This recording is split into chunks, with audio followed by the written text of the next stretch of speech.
Hey everybody, welcome to our Tea Talk Third Thursday. We are so lucky to have Catherine back again from the Death Project Manager. But today we are going to talk about something that makes us all feel weird and uncomfortable, which is why we want to talk about it, right? And that is death work and AI. So thank you everyone, and hello, Catherine.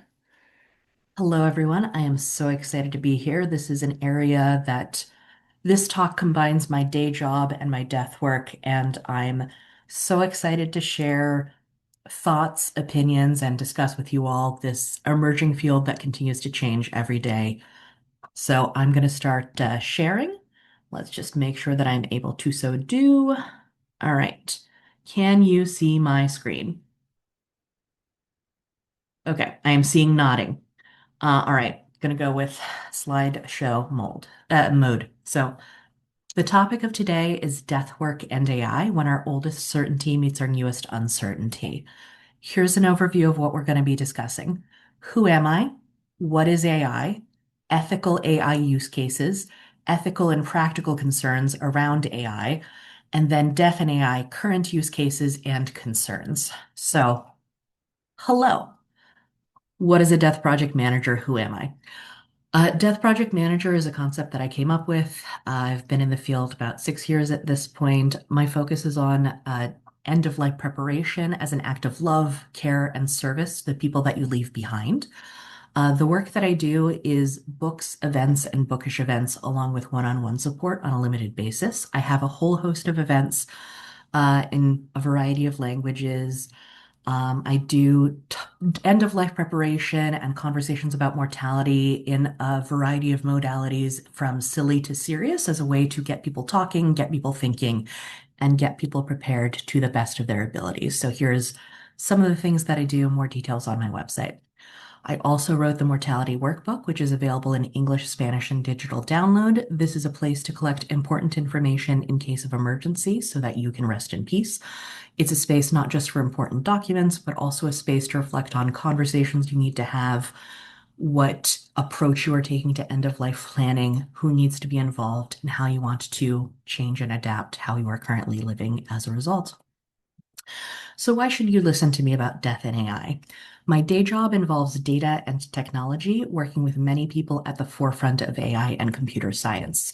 Here's a photo of me at an AI expo earlier this year with my colleagues blurred out. There are more photos, but rest assured, this is a thing that I am deeply involved in and have a lot of thoughts about, and I'm privy to a lot of conversations that not a lot of people might have. So let's talk about what is AI. This is going to be quite high level because the technical details could take, this is seminar level lecture series, so I'm going to keep it really high level. Some suggested further reading that I really recommend. There's a book called Empire of AI by Karen Howe, which is one of the premier texts on the field around how AI works and ethical concerns about it. There is an organization called All Tech is Human. They have a variety of classes, seminars, networking events, and they're doing really thoughtful work about ways to think through privacy concerns and ethics in this emerging field. There's a really good book called AI Snake Oil by Arvind Narayan and Sayesh Kapoor. So I recommend all of those as further reading, further listening. So right now, AI is a catch-all buzzword that stands in for a lot of technology magic. It's a lot of hand waving, and it is meant to solve all of our problems seamlessly and never cause any friction, which is definitely always true, and you should always believe people who are selling you this narrative. Obviously, that's sarcasm. So AI as it currently exists includes large language models like ChatGPT and Grok. So huge data sets have been fed into software models to predict text and come up with plausible sounding responses to inquiries.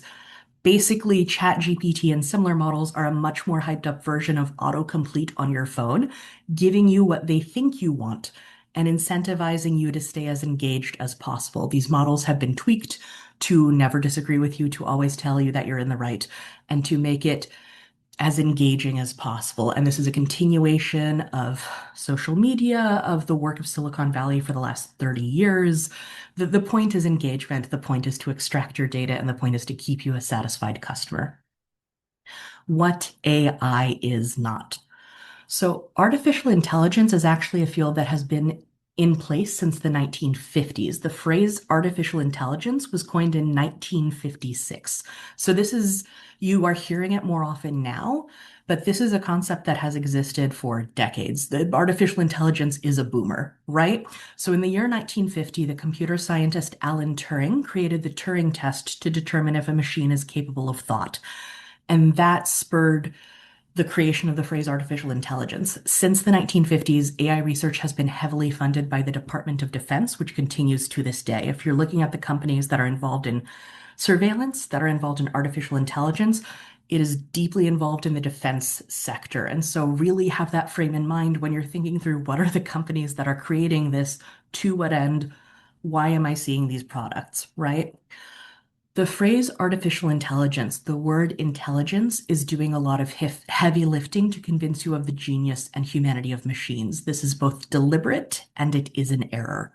So if you made your printer print a page that said, I am intelligent, would you believe that your printer had gained sentience?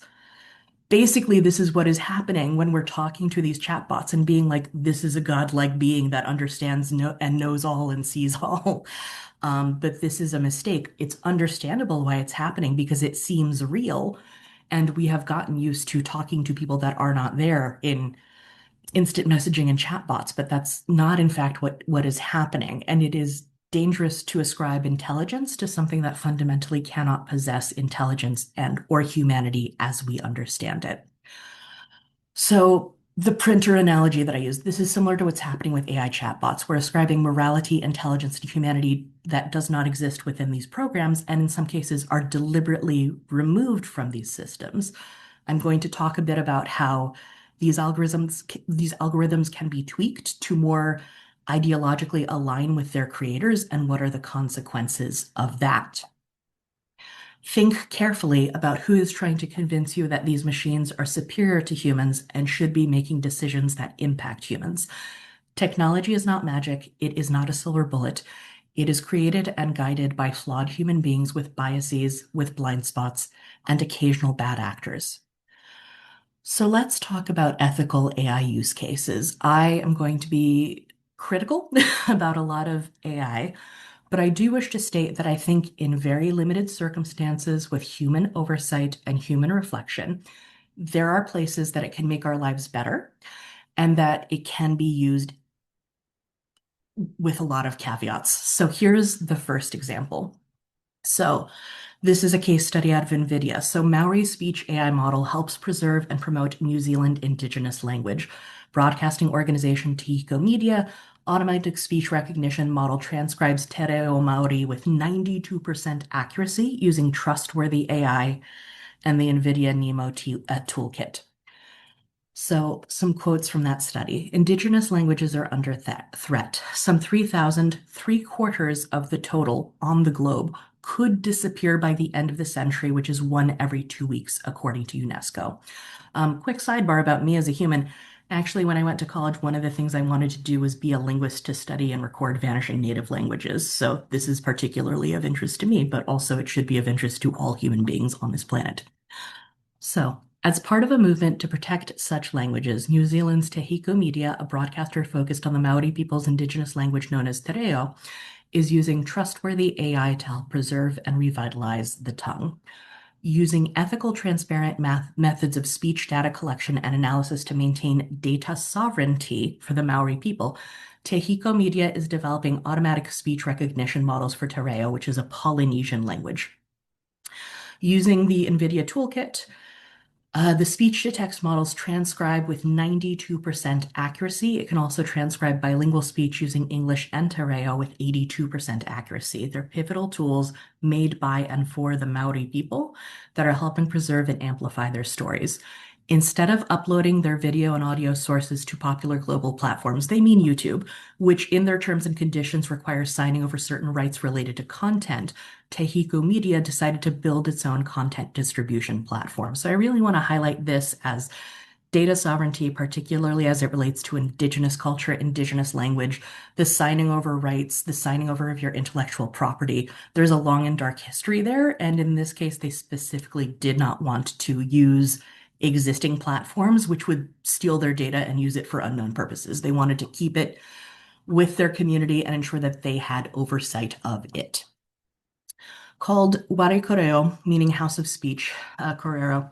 The platform now holds more than 30 years worth of digitized archival materials featuring about 1,000 hours of Terreo native speakers, some of whom were born in the late 19th century, as well as more recent content from second language learners and bilingual Maori people.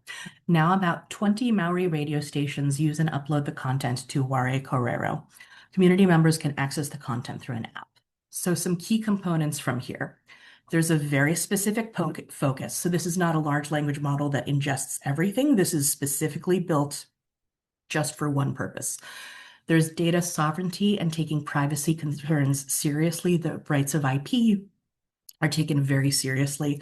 And there's also critically human oversight and review of outputs. So, a thing that we will discuss is how, because ChatGPT and similar models spit out what sounds like a plausible answer, people are like, okay, magic computer has told me what to do. I'm just going to print this or I'm going to run with this.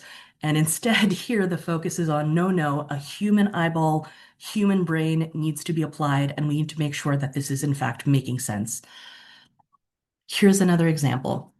Artificial intelligence guides rapid data-driven exploration of changing underwater habitats mapped onto one of the world's largest multi-resolution 3D photogrammetric reconstruction of the seafloor.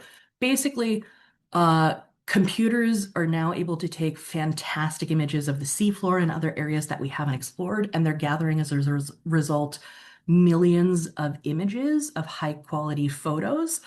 And using AI, they're able to analyze this information much more quickly. So rather than a human intern months later going through thousands of photos to be like fish, coral, crab, AI is able to do that so that the scientists are able to focus on the science, and doing quicker analysis means that they're able to keep the submarine or boat or vessel focused on the area that they're trying to discover. So this company, Schmidt Ocean Institute, I don't know if you remember last year, there were photos that came out of an octopus nursery off the coast of Costa Rica. So they discovered that, and some of the technology that they're using here is the result of gathering all of this data and being able to do much more quicker review.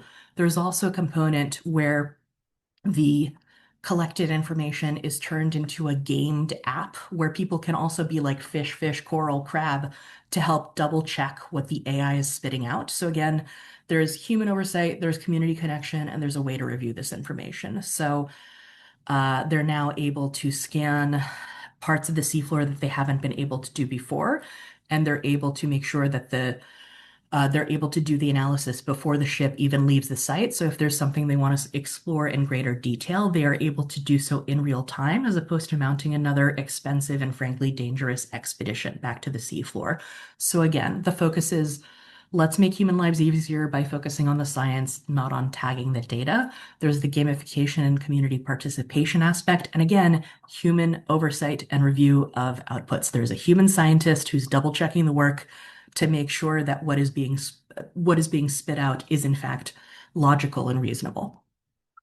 So, with those case studies in mind, let's talk about some ethical and practical concerns about AI. So, in other words, what are the things that we should bear in mind as we consider engaging with this technology? Water usage. AI is accelerating the loss of our scarcest natural resource, water. So, AI requires the building of huge data centers which require fresh water. It can't be saline, it can't be brackish, it needs to be fresh water. And so by 2027, AI usage is going to be that of half of the United Kingdom, and it's only projected to increase from there. Right now, as a planet, we're already dealing with freshwater scarcity, particularly in areas like data centers being built in Silicon Valley. California is already dealing with desertification and not having sufficient fresh water. Oftentimes, these data centers are also being built in communities that are marginalized, and we're going to talk about that. So, data centers, there's the issue of the increasing usage of energy by these data centers, which is increasing. I mean, it's stressing our grid. You might recall, what was it, 2 years ago in Texas, because of the cold snap, the power grid went down. Like we are a country right now with crumbling infrastructure. Additionally, the disproportionate impacts of these data centers are in Black and Brown communities of color that are going to be dealing with the pollution, they're going to be dealing with the noise and the other negative consequences of these data centers. There's also the human content moderation issue for poverty wages in unstable working environments. So there are thousands of overworked, underpaid humans training Google's AI to seem smart. So you know how when you're on a website and you do a captcha image to click all the traffic lights, click all the bicycles, this is part of training training data that you're not getting paid for. You are for that micro moment doing a little bit of training of computer systems to recognize what is being seen. So there are people in the global south, in Latin America, in Africa, in the Philippines, who are being paid poverty wages to review sexually explicit and traumatic materials for hours a day for very little money because they are trying to help automate this content moderation system. But as of this point, the technology hasn't caught up with the promises of technology. So there's still some human who needs to be reviewing the most traumatic things you can imagine for hours a day. So this is, yeah, the pressure to complete dozens of these tasks each 10 minutes at a time leads to spirals of anxiety and panic attacks without mental health support from the employer, because often these are content moderation farms that are middlemen that are paid a consulting wage by OpenAI, for instance. So while OpenAI is valued at 157 billion, this worker processes 700 to 1,000 horrific videos per shift. That's 7 seconds per decision on whether a murder stays online. Over 200 of our colleagues have diagnosed PTSD. OpenAI paid contractors $12.50 an hour per worker. Workers received $1.50 per hour. The middleman gets 88%, and workers get 100% of the trauma. And there's always going to be a country that's willing to do it cheaper. So it just keeps shifting the trauma to other countries. This is global. There is the issue of AI stealing art, where authors, artists have their work stolen to train these models without compensation or credit. LibGen is a pirated books database that Meta used to train AI. So in this case, they had humans physically ripping apart books, like ripping the covers off of books to scan them as quickly as possible to feed data into the training data for these data sets. We'll talk about the issue of training data in a moment. There is the issue of racism in data sets. AI generates covertly racist decisions about people based on their dialect. Here's a study in Nature. People are interacting with AI for hiring decisions, but there's also the implicit biases that are built into these systems. Dialect prejudice has the potential for harmful consequences. Language models are less likely to suggest that speakers of African American English be assigned are more likely to suggest that speakers of African American English be assigned less prestigious jobs, be convicted of crimes, and be sentenced. AI is an excuse to fire humans. We're seeing Amazon is doing layoffs. Critics are saying that, in fact, AI is not the actual reason, but it's a convenient excuse. So, in other words, it's being used as this fig leaf to fire human beings. There is the issue of automating inequality. So, there are automatic decisions with little recourse to reverse. So, a thing that we're seeing is that physicians are concerned that AI increases prior authorization denials. Um, AI is currently being used to personalize airline ticket prices. It's also being used to rent gouge human beings. So, depending on what day you're checking, the same apartment can be hundreds of dollars more, usually not less. These decisions are being outsourced to machines so that there is no one human being to blame, right? Because you can't hold the machine responsible.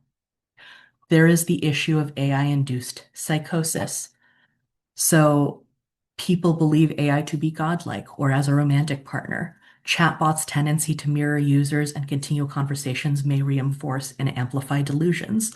Chatbots are not therapy, even though more people and horrifically practitioners are turning to AI for the sake of diagnosis. People who say they're experiencing AI psychosis beg the FTC for help. There is a case of an open AI investor openly suffering from ChatGPT related psychosis, just posting on his field and nobody feeling like they could stop it. There is also the issue of hallucination. So AI-induced psychosis, you, the human, experience psychosis. Hallucination is ChatGPT lying to you to keep it real high level. So let's talk for a moment about the issue of not enough training data. So at this point, current systems, ChatGPT, Grok, etc., they've scraped basically the entire internet. They have scraped. There are people who are scanning books frantically to add more data to the system because in order to make the next computing loop, next computing leap, it needs even more information. At this point, we've run out of internet. And AI generated content is now being used to feed large language models, which is leading to worse quality data and worse outputs. Now, here's where it gets even more upsetting. So, what is being seriously discussed by multiple sources is okay, we are only accessing 10% of data that exists. And what they mean by that is there are organizations that are currently trying to figure out ways to they say anonymize, but they want to hack into your personal laptop, or they want to get hospital medical records and use that as training data. Anonymized, but do you trust these people to anonymize this data? There's also, this is a thing that is happening right now. If you go to Facebook or Instagram and you go to upload an image, it will go through the rest of your camera roll, even the thing you're not trying to upload. It will look at your other photos and use that for AI training data. Somehow this is allowed. So the issue of future data sources, what are the consequences of AI being trained on AI generated data, and what are the consequences of this never-ending thirst for further data that includes your personal iPad, laptop, phone, photos you have not consented to upload, your medical records. There, the issue of training data is not one that I've heard people discuss enough, and is one that like the particular thing that I do involves data and it's just lab. Not enough people are cognizant of it, and we need to be. Here's a piece from the New York Times. AI is getting more powerful, but its hallucinations are getting worse. Even the companies don't know why. I cannot stress enough that these companies don't know what they've built. They don't understand how they work. It is having consequences. We've read this science fiction, my friends. Like, just read any novel, you guys. Here is a case study that I'm going to quote at length, but it's about lawyers using ChatGPT and similar. So, AI legal models hallucinate in 1 out of 6 or more benchmarking queries. Three-quarters of lawyers plan on using AI to sift through case law, to draft their memoranda. Are these tools reliable enough for use? So, here's the kicker. General purpose chatbots found that they hallucinated between 58 and 82% of the time on legal queries. 58 to 80% of 82% of the time with legal queries. They were just making things up. They just made things up. So lawyers keep using AI. Judges do not like this. Um, there are people who are documenting this. Federal judges are using AI filings in court with false quotes and fake names, which drawed criticism from the Senate Judiciary Committee. Ultimately, they blamed a law clerk and a student intern, but you as a federal court are liable for making up quotes, making up litigants, making up fake sources. Senator Chuck Grassley said, I have never seen or heard of anything like this from a federal court, which, fair. So, in short, AI is lying to you, and because it sounds plausible, you don't think to double check it. And as mentioned in my previous case studies, you need to double check it, you guys. You totally, totally do.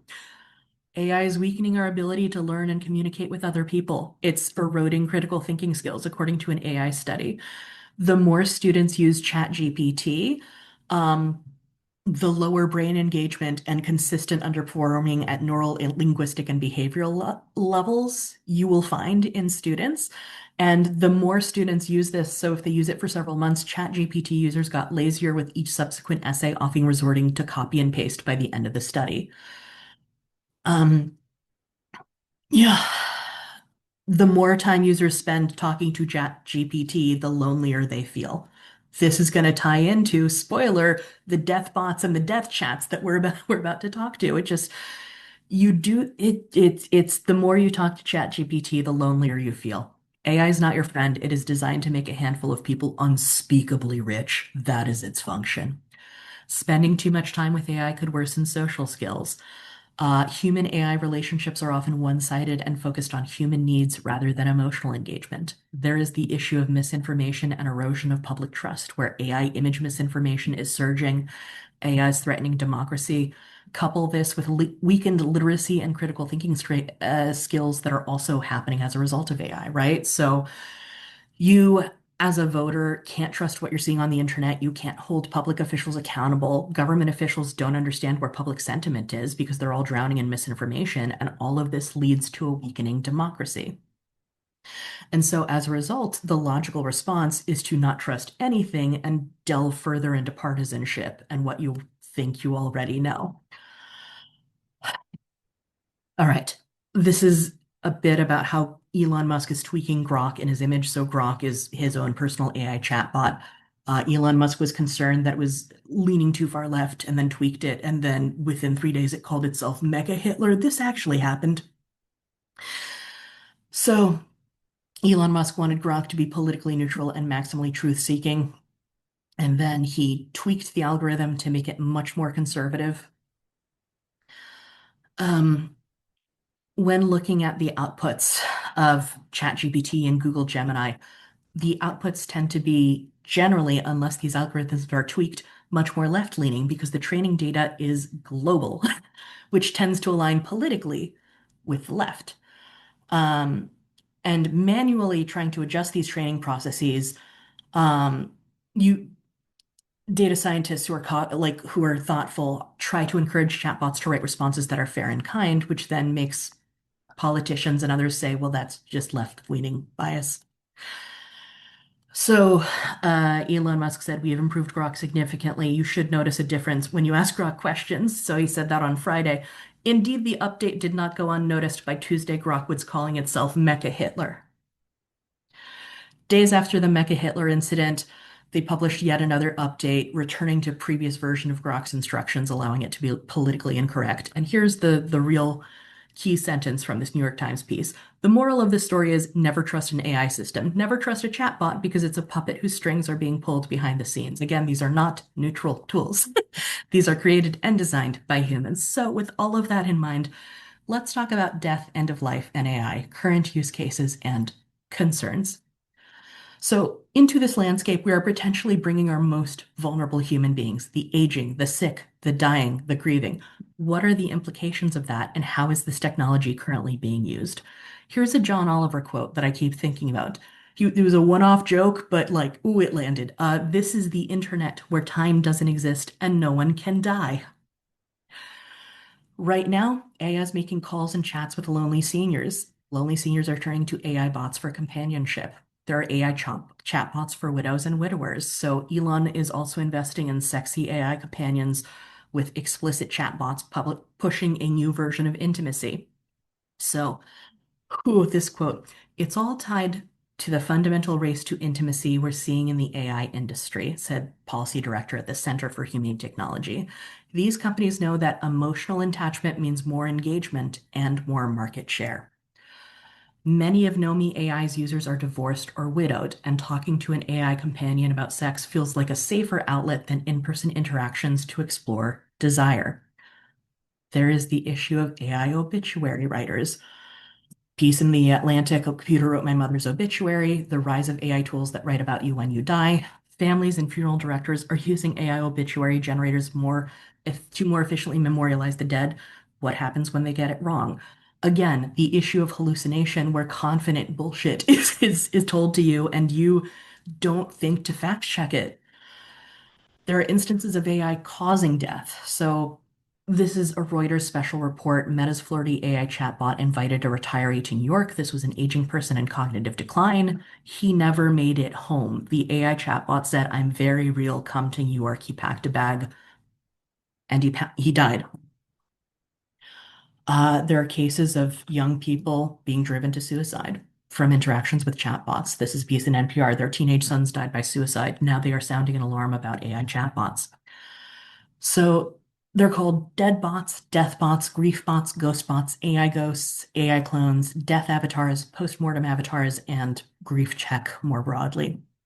AI death bots are helping people in China grieve. Avatars of deceased relatives are increasingly popular for consoling those in mourning or hiding the death of loved ones from children. Hiding the death of loved ones from children. That's definitely not going to send them to more therapy. They're going to be great. AI deadbots are persuasive. This is a piece in NPR, and researchers say they're primed for monetization. This is a piece in People magazine. Alan Hamill creates AI clone of late wife Suzanne Summers 2 years after her death. You can't tell the difference. There was an AI interview with a Parkland shooting victim. Jim Acosta interviews a made-up AI avatar of Parkland victim Joaquin Oliver. Artificially generated video of Oliver, one of 17 victims of the shooting, addresses Acosta in a one-of-a-kind interview. He received much justified criticism for this, but I can't imagine it will be the only case. Your data is already being scraped non-consensually from your social media to train future large language models. Here's a piece from the Hastings Center of Bioethics. Grief bots are here raising questions of privacy and well-being. This is a piece from the Reisman Institute for Technology and Society, From Mourning to Machine, Grief Bots, Human Dignity, and AI Regulation. The price of creating an AI ghost varies around the world. In China, it's as low as several $100s. In the US, it can either be a setup cost of $15,000 or a per session fee of $10. What happens when Mark Zuckerberg paywalls your grandma? When do you have to listen to grandma with ads? What happens when you stop paying your subscription fee on Nana? University of Cambridge study calls for safeguards to prevent unwanted hauntings by AI chatbots of dead loved ones. What happens when you get an email like, "It's Nana, I miss you. Pay your subscription fee to reactivate Nana." This is an actual ad from a company called Manana. Be the favorite grandkid forever. If that does not haunt your nightmares, I don't know what will. Cambridge researchers lay out the need for digital safety protocols that prevent the emerging digital afterlife industry causing social and psychological harm. Artificial intelligence that allows loved ones to hold voice and text conversations to lost loved ones runs the risk of causing psychological harm and even digitally haunting those left behind without design safety standards, according to University of Cambridge researchers. What else can your avatar be made to say and do? Who controls your image, your words, your videos, and your speech after your death? Who have you given your data to? This is a Washington Post piece. I used an AI tool to resurrect my grandmother, and it was awful. What we are really looking for in these simulated images of the people we loved and miss. This is a piece from Variety that I cannot stop thinking about. Robin Williams' daughter tells fans to stop sending me AI videos of dad. It's gross and not what he'd want. Think about your dumbest cousin sending a video of you after you're gone to your children. So, very high level, just one-page summary of key concerns with AI companions. This is from the organization I previously mentioned, All Tech is Human. What are the most important issues with AI companions? This was published in April of this year by David Ryan Polgar and Rose Goingrich. So, emotional and psychological impact on users, human relationships and social skills, privacy and data security for you and for people who are using the system, ethical and business model conflicts. Who are the companies who are creating these grief bots? Are they all philanthropists doing this out of the goodness of their heart? What else will they be using that data to do? It's probably the military industrial complex. It's always the military industrial complex. Credibility, trust, and transparency. How much are you trusting these companies that you're signing over your data to? And safety and user vulnerability. What happens if someone who is not in their right mind uses the Reuters case that I mentioned of an aging senior lured to his death by a bot that can't be held responsible? There are also instances where AI toys are telling children to get knives and harm themselves.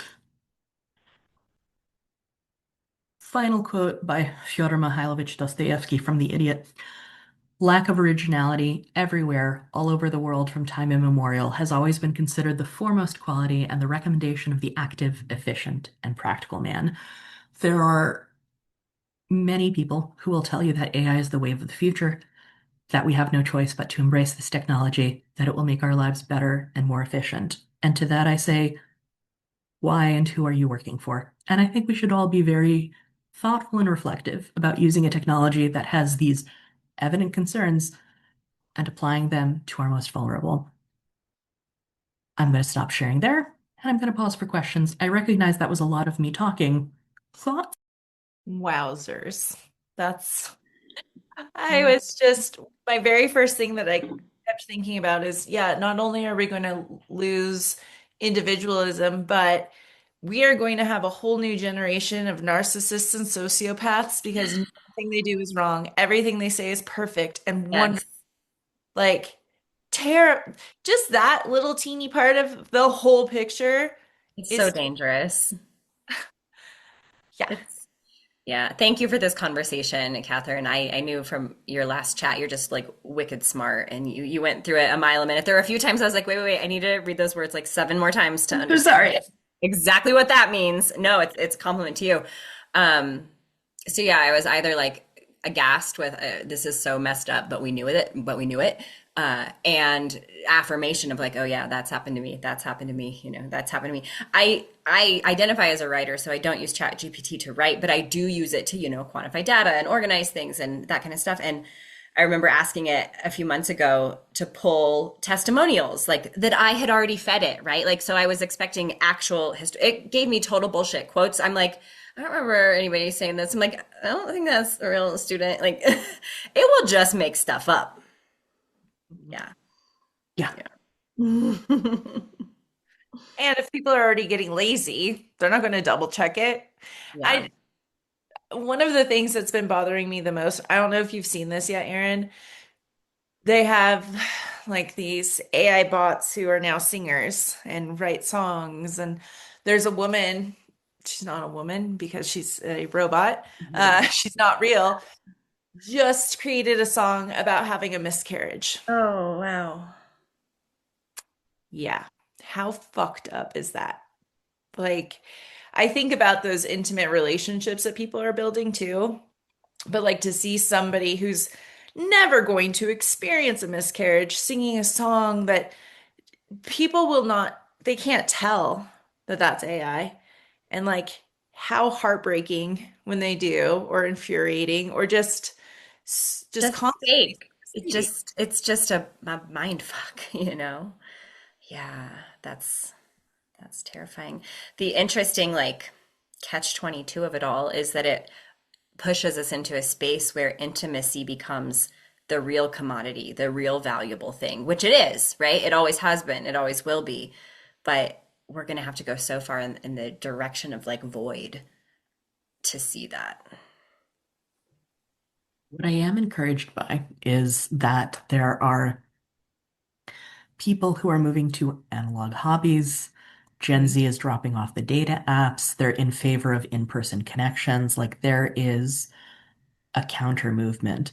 There is. But the momentum and the capital, and I mean, the bulk of the American economy is banking on AI continuing to grow indefinitely. Mhm. Yeah, I watch the news. And then this morning I saw Donald Trump playing soccer with Ronaldo, Christian Ronaldo or whatever. Like, Sure. yeah, whatever, that's real. Like constantly just in your face. And I think one of the biggest things is now there is this video, I don't know if you saw it, Aaron. It was so adorable going around at Halloween and it was in a nursing home and it was like people dressed up and there's this old lady with like spices and she's like, I'm a spice Oh, girl. And that's cute. well, after Oh, it weeks of wasn't real. found it was AI. Oh, You can't even tell. You ugh. can't It's tell. getting a lot harder to tell. I thought I could tell for a while, but I've been duped a number of times now. So, yeah. getting harder to tell. I personally find the, legacy related AI troubling. I when it was brand new, like the first ad I saw of 1 month ago, I uploaded a picture of my sister into it, and it was like a Sure. blinking one, and it was so unsettling. It was so unsettling. Yeah. I like for people that are grieving, for people that are hurting, for people who might feel already isolated, I understand Mhm. why people are making these choices, but also people do not understand what it is they're signing up to do. Right. I mean, they're just harvesting so much data and information and to library it, to catalog it, to use it against us. So your presentation was really great. You really took us from like the personal use to the environmental impact to the overlords, which is the way we need to digest everything these days, I guess. It's a whole ecosystem, my friends. Yeah. Aaron and I have talked about this a lot, but community is the most important part of being like a human. Like Yeah, community support, you need rituals, you need all of this. And AI is separating you even further from community. Yes. correct. You don't need to make friends. I'll be your best friend, you know? Right. Like, and then we already see these kids ending their lives because AI turns on them and says, like, oh, your mom's a bad person. Oh, yeah, she Yep. does treat you horribly. Kids are bad, you know? So we already see it, and yet we're not putting any filters on it. And like when you were talking about how there's so much loneliness. Yep. Again, people join it because they're like, I'm so lonely. And they don't understand at all that this is just going to exasperate that loneliness. But I can only imagine the elderly population that's, disconnected from how all of this works and they're totally lonely, really feeling, whether they believe it or not cognitively, but like feeling like this is real and these are real relationships and these are their friends. What a scam. It's my own mother has been the victim of phone scams from, 10 years ago. And that was just a human on the phone. That was not AI that has been specifically trained, perhaps on your own data, to how most efficiently to separate you from your money. You Yeah. know, So one of the questions, I guess, and I mean, this is like huge. When AI leads to people killing their parents, themselves, going on this trip and dying, who yep. does get held responsible? Ostensibly the AI company, but I mean, they're just so much better resourced and the terms and conditions, like Right. let's look at the judicial landscape right now. Let's look at the administration that is clearly favoring corporations over human beings. Like we're dismantling the Department of Education. We are rolling back environmental regulation. We are rolling back any kind of we eliminated the Consumer Protection Bureau, right? Like we are eliminating anything, including unions, that would allow people to fight back against corporations. So And the it is, terms and conditions will hold them not liable for anything. I mean, it's just, and they have better lawyers and much more money and time than you do. So I'm not saying it's entirely impossible. Like we're still seeing victories. We're still seeing humans able to fight back, but the forces are stacked against us. Yeah. It's like a black that there was a Black Mirror yeah. episode where I'm sure a couple. Yeah. and here we are. Here So we are. is there any, like, what are we supposed to do? How do we Yeah. combat Take it? the How do we? power. I mean, couple of things. To the extent that you can opt out personally. To the extent that you can educate people, like people who are taking your class, who are using these tools or considering using these tools, make them aware of the implications of their decisions. I think like the larger forces of how do we defeat OpenAI and Sam Altman and the quests against data privacy, like it just, I mean, that takes a lot more political organizing and will. Um, But I like opt out if you can, make people aware. Start there. Yeah. It's interesting because I have a 14-year-old and this year she asked for like a digital camera and a flip phone so that Thank God. I know it's like this trend of no, let's move away from That's technology. awesome. And it gives me hope Yeah. slightly, a little bit, which is good. But if these kids grow up and all of a sudden get super rich because of AI, they're going to be like, fuck my morals. I don't care. I've got money now.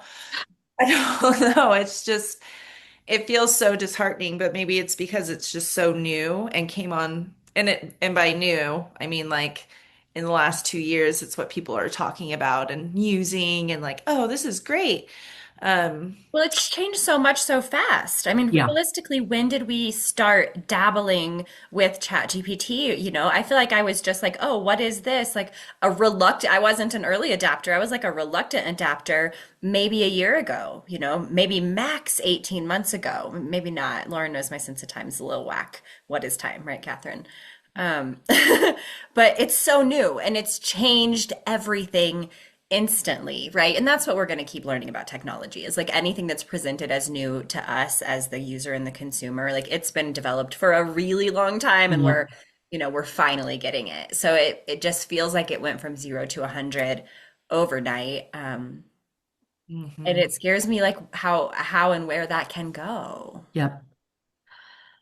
I think the other component is just continuing to develop critical thinking skills is also and having the conversations that build community. The honestly, this is not a fully articulated thought, but I think our willingness to engage with critical and thoughtful conversations so that people don't feel the need to be like, ChatGPT, tell me why I am correct in this argument, Yeah. so that people don't feel the need to turn away from human connection in order to seek out these devices that will never tell them that they're wrong. I think that's a part of it too, I think so too. And I think that underneath that, we have to learn how to slow down. And that's what our bodies and our souls want. for But that's sure. not what the environment like feeds us and gives us and expects of us.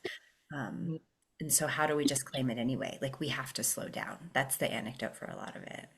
mhm. To the extent that you are able, yes. Right. It's like you almost can't. Like, you're like, okay, but then I'll be, then poverty, right? Right.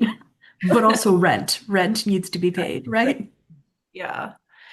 My wonder, and I mean, there's no answer, I don't think yet, but like, who checks on them? Because as this beautiful fake news political climate continues, and we have fake Joe Biden's saying, oh, yes, I love Donald Trump now. He was the right choice, or whatever, whatever Yeah. comes up. Because I have seen things where, again, this woman singing about her miscarriage, Mhm. people can't tell that that's not reality. Yeah.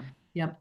And so, who is going to, I mean, is there anything that you know of in place that's going to say, okay, you have to watermark it if it's AI? Like, okay, you need to make it very clear somewhere because I've seen a few videos that have like this little symbol in the corner, and that's how we're like, oh, this is AI. Like, Mhm. grandma did not fall down these steps of stairs and a cat fly through the air at the end.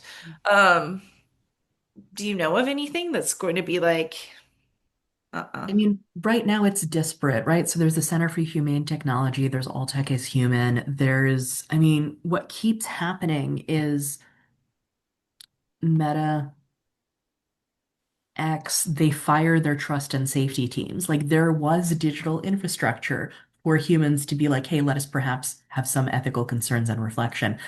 And then they downsized them because it wasn't making them enough money. So there's scattered efforts and organizations that are watchdogs that are thinking about this, but like nobody can make Zuckerberg do anything, right? Like nobody can make Jeff Bezos do anything. That's not happening under the current administration unless we elect the new iteration of Teddy Roosevelt or someone who is willing to take on these giant corporations and legislate them and hold their feet to the fire. But right now, there's truly no consequence. Ugh, can you imagine if we had another Teddy Roosevelt? Oh my God. We just literally, we have a shopping center where everything has shut down now. Oh, wow. Yeah. So break down these buildings and turn it into a park again. Like, Yep. Right. Yeah. do you see any? So somebody was having a conversation with me. Death care has become very, you can do all of the paperwork online and have your person cremated and then mailed to you. Yep. Have to have any rea interaction with a human. And they were like, how does that make you feel? And I was like, well, death care should be family led and community led, like Mhm. whatever. But then these people who are so separated, who think that they're talking with a human in a funeral industry, that again is like, how in the long run are people going to trust humans because Yeah. of AI, right? Like, Right. Like, are you real? Yeah. yeah. Even on a totally less important level than that, just 2 days ago on my social media, I said, I'm looking for a graphic designer, not Canva, like somebody better than that. And I expected like people to be tagged in the comments. That's where referrals on Facebook usually go. Instead, well, in addition to, I got like 50 emails in three different inboxes.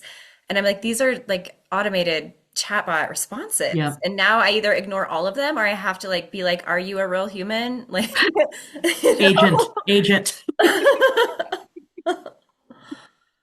It's, I mean, not only that, but I think, again, because the glo AI is tweaked to sound like a white dude middle manager, right? Like it is tweaked to sound like the voice of authority, and we are primed to believe and trust it because it is delivered without friction and it is delivered so confidently that you sometimes doubt yourself and you're like, maybe AI is correct, right? And so this is the other part is that there even is a preference for confident bullshit than the messiness of humanity because it appears to deliver certainty even as it is lying to your face. Mhm. That's the, I wrote Yeah. confident bullshit, hallucin, Yep. and the AI literally hallucinates. It makes Yeah. whatever it thinks you want to hear in that moment. Or I was thinking about the laws, and Yeah. innocent people might be going to jail because of, Yep. and again, we think about, I mean, there's so many things, but like it's literally set up to fail people of color. Like, Yep. and also we know that hundreds of thousands of jobs will end. Yep. Even the So, jobs they told us to pursue that were AI Right. The safe proof, right? jobs. Yeah. yeah. Mm-mm. Even the safe jobs. Yeah. It's becoming more and more and more clear that we are all laborers and there is a system in control of us. It's becoming more Yep. clear every day. And this is another way that they've got their nails in deep underneath our skin, right? Make us reliant on all of these programs for our very survival, right? And While also all using kinds that. of them. Kind of like AI is one, right? Yeah. Terrifying. Yep. Thank you for Yeah, uplifting. giving me more nightmares to think about of our dystopian future. Mhm. Here's the Yeah. deal. Like, I truly believe it's always better to know. I think it's better Right. to be informed and it's better to get as clear a picture of what is actually happening to the best of your ability. Mhm. Yeah. This is why everyone needs to do psilocybin too. For sure. That is an anecdote. That is an You are anecdote again. connected to this earth, not a robot. Mhm. Yeah, like you want to hallucinate? Let me tell you. Let me show you the right way to do it. Thank you very much. God. Well, thank you for your vast amount of knowledge and the best slideshows always. Thank you. I know it's a lot, and believe it or not, I this was this is me trying to edit. I've been thinking about this for many months, as you can perhaps tell. Yeah, no, it's brilliant and it needs to be shared far and wide. So thank you for doing this. Continue doing this. I'm changed. I'm sure Aaron is now changed a little bit of like, Oh, it's like if I didn't what's up already feel guilty every conversation? time I get a Starbucks or go to TJ Maxx. Now, Okay, every time that the AI opens, also guilt. I am changed. I'm just kidding. I'm just kidding. okay. No, there's a lot of doom and gloom, but you are such a fountain of knowledge about all of this and a really good presenter. Thank you for sharing it with us. And we agree, it's better to be informed. I know Lauren does, and I do too, tell students that all the time before we get into parts that are like heavy and hard to know the reality of, but you still have to know. So thank you for helping us know. Yep. You're welcome. It was great talking with you guys. Would love to be back anytime. Let me know what other questions may arise and keep in touch. All right, that Thank sounds you. good. Thanks, Catherine. Feel better, get some rest. Thanks, man. Bye.